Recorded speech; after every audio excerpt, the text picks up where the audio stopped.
Salut tout le monde et bienvenue. Aujourd'hui, on plonge dans une affaire qui a généré une quantité phénoménale de bruit, de théories et de confusion.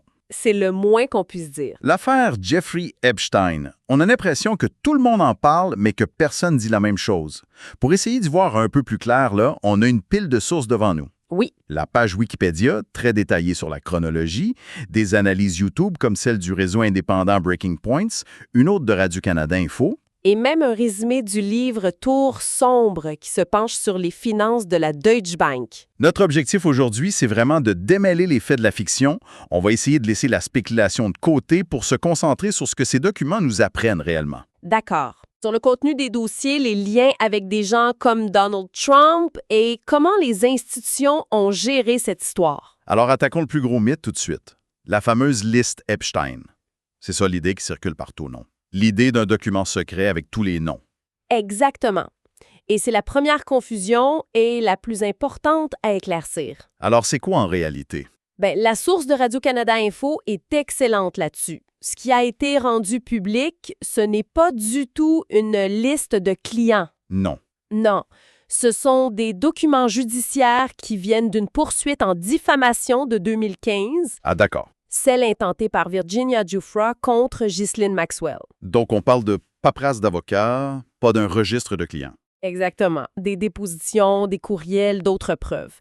Des noms y sont mentionnés, oui, mais souvent juste en passant, sans allégation directe de méfaits. La page Wikipédia ajoute aussi une nuance importante. Mhm. Il y a le petit livre noir d'Epstein, qui était en gros son carnet de contact. Un genre de bottin mondain. C'est ça. Et puis, il y a les dossiers Epstein, un terme plus large qui englobe des données du FBI, les registres de vol et ses documents juridiques. C'est déjà pas mal plus complexe qu'une simple liste. Et parlant des noms qui apparaissent, il y en a un qui est incontournable, c'est celui de Donald Trump. Qu'est-ce que les sources nous apprennent de concret sur leur relation? La source Wikipédia brosse un portrait assez détaillé de leur histoire. C'était une longue amitié qui a commencé dans les années 80 et qui semble avoir pris fin vers 2004. On a tous en tête la fameuse citation de 2002 où Trump qualifie Epstein de « gars formidable Oui, celle-là, elle est partout. Mais il y avait plus que ça. Il y avait aussi une rivalité. ». Ah oui? Ils se sont battus pour l'achat d'un manoir à Palm Beach. Mhm. Et il y a cet événement notoire en 1992, ce concours de Calendar Girl à Mar-a-Lago, où apparemment, Trump et Epstein étaient les deux seuls invités masculins. D'accord. Mais la rupture, elle semble assez claire. C'est arrivé après qu'Epstein ait tenté d'approcher la fille d'un membre à Mar-a-Lago. Ce qui a mené à son exclusion du club en 2007. C'est ça. Donc ce n'était pas une amitié sans nuages, loin de là. Ça, c'est le contexte historique. Mais la controverse a vraiment pris une autre dimension en 2025, avec la publication de nouveaux documents. Oui, et c'est là que ça devient très troublant. Wikipédia cite des courriels qui ont été publiés par les démocrates au Congrès. Qu'est-ce qu'il révèle? Dans un courriel de 2011 à Maxwell, Epstein décrit Trump comme le chien qui n'a pas aboyé. C'est une expression étrange. C'est très inquiétant. Il ajoute qu'il a passé des heures chez moi avec une des victimes. Wow! OK. Mais là, il faut se poser la question. C'est Epstein qui parle. Un manipulateur. Est-ce que c'est du bluff pour se donner de l'importance? C'est toute l'ambiguïté. Est-ce une menace réelle? Les sources ne peuvent pas le confirmer. Mais dans un autre courriel de 2018, il va encore plus loin. Ah oui. Il écrit, à propos de Trump, « Je sais à quel point Donald est sale et je suis le seul capable de le faire tomber. C'est une affirmation énorme. » Bref ou pas, il croyait détenir un pouvoir sur lui. Mais il y a un autre lien, beaucoup moins spéculatif, qui vient du livre Tour sombre. On sort du social pour entrer dans le financier, c'est ça. Précisément. Le livre expose comment la Deutsche Bank est devenue le principal bailleur de fonds de Trump quand toutes les autres banques lui tournaient le dos. Après, c'est faillite, oui. Or, qui était un des clients les plus importants de la Deutsche Bank? Jeffrey Epstein. Et ils ont continué à faire affaire avec lui même après sa première condamnation en 2008. Attends, ça change complètement la perspective. Oui, On n'est plus juste dans une relation sociale. On entre dans la haute finance où les secrets sont peut-être encore mieux gardés. c'est une excellente synthèse. Ça crée un lien financier indirect, mais extrêmement notable entre les deux hommes via cette institution. Une connexion systémique. Et avec des liens pareils, ce n'est pas surprenant que la gestion politique de l'affaire en 2025 ait été chaotique, pour être poli. C'est le mot juste. La chronologie est très révélatrice. D'abord, on a Trump qui, en campagne, promet de publier tous les dossiers. Ce qui excite sa base électorale. Puis, revirement complet en juillet 2025. Le département de la justice de sa propre administration publie une note affirmant qu'il n'existe aucune liste de clients. Une volte-face qui a provoqué un tollé. Même chez ses partisans. Et ça continue. Peu après, il y a cette entrevue controversée de Ghislaine Maxwell par un haut fonctionnaire du département de la justice. Suivi de son transfert dans une prison à sécurité minimale. Exactement. Ce qui a soulevé des questions sur un possible traitement de faveur. Et ce chaos politique s'est joué aussi dans les médias. La source de Breaking Points suggère que la couverture n'a pas été uniforme du tout. C'est le moins qu'on puisse dire. La source met en lumière un échange entre la membre du Congrès Marjorie Taylor Greene et Dana Bash de CNN. Oui, Greene mentionne un possible lien entre Epstein et Israël, et Bash a l'air de tomber des nues. comme si elle n'avait jamais entendu parler de cette théorie. Voilà. Pour l'analyse de Breaking Points, c'est le symptôme d'une bulle médiatique. D'accord. Les médias traditionnels se sont beaucoup concentrés sur Trump et l'aspect moral, ce qui est essentiel, bien sûr, mais en faisant ça, ils auraient négligé d'autres angles, comme celui des services de renseignement étrangers. Alors, allons-y. Parlons de cette connexion israélienne. C'est l'un des aspects les plus controversés, et juste pour être bien clair, on ne fait que rapporter les allégations contenues dans la source. C'est un point crucial. La théorie telle que présentée est qu'Epstein aurait pu être bien plus qu'un prédateur sexuel. Il aurait pu agir comme agent d'influence, une sorte d'intermédiaire de pouvoir pour divers gouvernements, dont Israël. Donc son vrai pouvoir n'était pas le chantage sexuel en soi. Non, ça n'aurait été que l'outil. L'outil pour un chantage géopolitique. C'est l'idée. Cette connexion présumée est même avancée comme une raison pour laquelle certains médias conservateurs auraient été hésitants, au début, à réclamer la publication des dossiers. Et la source va plus loin. Elle mentionne des documents FARA. Les documents du Foreign Agent Registration Act. Oui, et ça, c'est du solide. Ça montre un contrat de 6 millions de dollars entre le réseau de médias conservateurs, Selem Media, et le gouvernement israélien. Négocié par Brad Parscale, l'ancien directeur de campagne de Trump. C'est ça. L'objectif était de promouvoir des messages pro-israéliens sur leur plateforme. Ce qui soulève des questions sur l'achat d'influence et son impact sur la couverture de sujets connexes. Exactement. C'est une allégation incroyablement lourde quand on y pense. Et c'est là qu'on voit que l'affaire Epstein dépasse de loin la personne. Elle devient une loupe sur le fonctionnement du pouvoir et des médias. Alors, où est-ce que tout ça nous mène? C'est vertigineux. On est parti de l'idée toute simple d'une liste de coupables. Et on se retrouve dans un casse-tête qui mélange politique, finance internationale et possibles opérations de renseignement. Je pense que la conclusion principale, c'est que les dossiers Epstein sont infiniment plus qu'une liste de noms. Leur véritable importance, c'est moins de savoir qui était dans l'avion que de voir comment les entités puissantes réagissent. Les gouvernements, les banques comme la Deutsche Bank, les grands médias.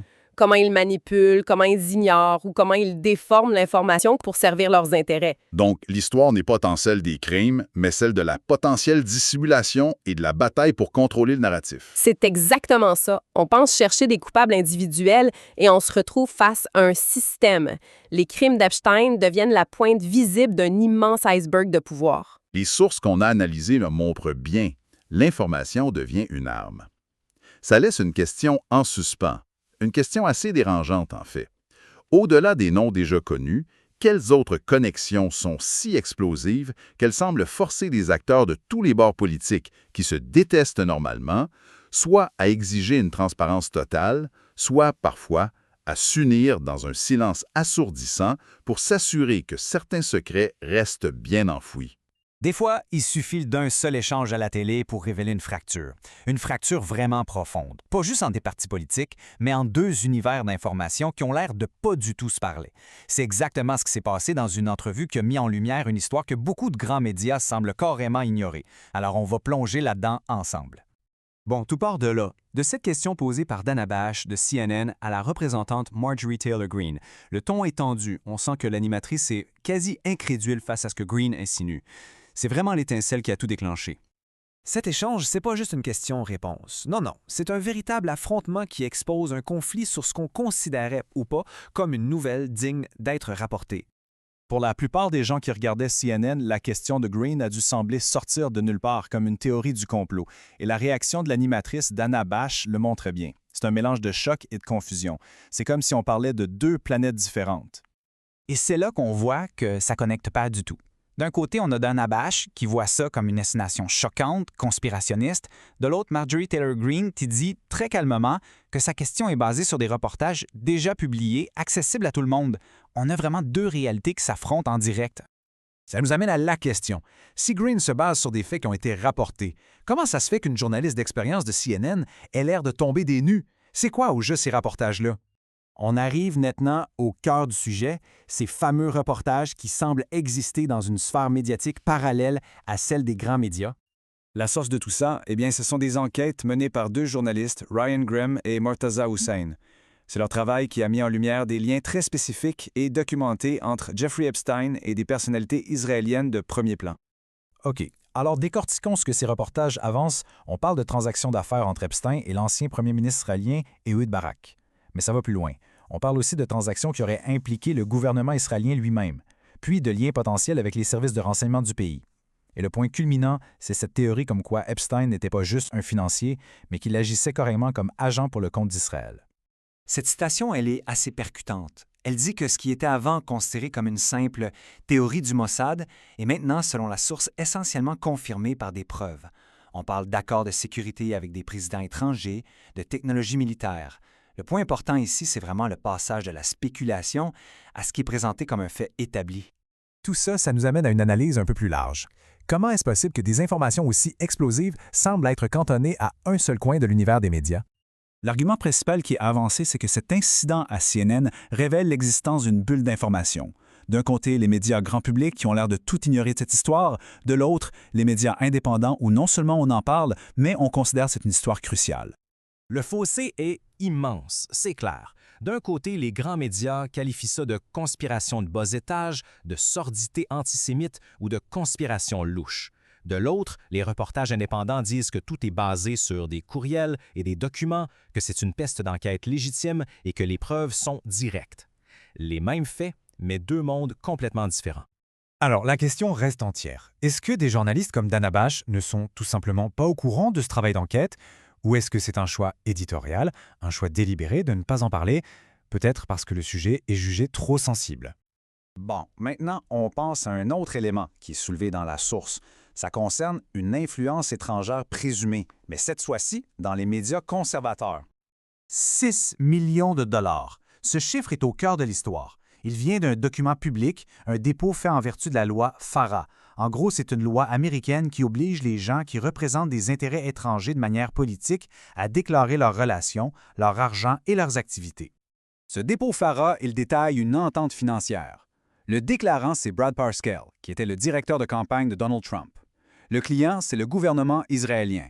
Et le but de l'entente de 6 millions, c'est de promouvoir des messages pro-israéliens sur le réseau Salem Media. Et Salem Media, c'est pas un petit joueur. On parle de 82 stations de radio partout aux États-Unis, des sites web très connus comme Town Hall et Red State, des émissions qui ont beaucoup d'influence comme celle de Charlie Kirk, et ça génère à peu près 80 millions de pages vues par mois. C'est un gros morceau du paysage médiatique conservateur qui, selon ce document, pourrait diffuser du contenu payé par un gouvernement étranger. Finalement, pourquoi est-ce que tout ça est important? Parce qu'on avance que ces histoires, c'est pas juste des potins, elles auraient des implications très, très concrètes. Le point crucial, c'est que ces connexions pourraient influencer directement la politique étrangère américaine, là, maintenant. L'affaire Epstein ne serait donc pas juste une affaire de mœurs, mais une affaire de pouvoir et de relations internationales. L'argument se résume en 3 points. Premièrement, l'histoire d'Epstein, c'est une histoire de pouvoir et d'influence internationale. Deuxièmement, ces connexions pourraient être la clé pour comprendre pourquoi il a eu droit à un accord de non-poursuite si avantageux. Et troisièmement, ça soulève une question fondamentale. Est-ce que des gouvernements étrangers ont des moyens de pression sur des personnalités puissantes aux États-Unis et est-ce que ça affecte les décisions politiques? Et on termine là-dessus. Au-delà du cas d'Epstein ou de Salem Media, le vrai enjeu qui est soulevé, c'est de savoir si le public a vraiment le portrait complet des influences étrangères qui peuvent façonner la politique américaine. C'est une question qui, visiblement, reste ouverte.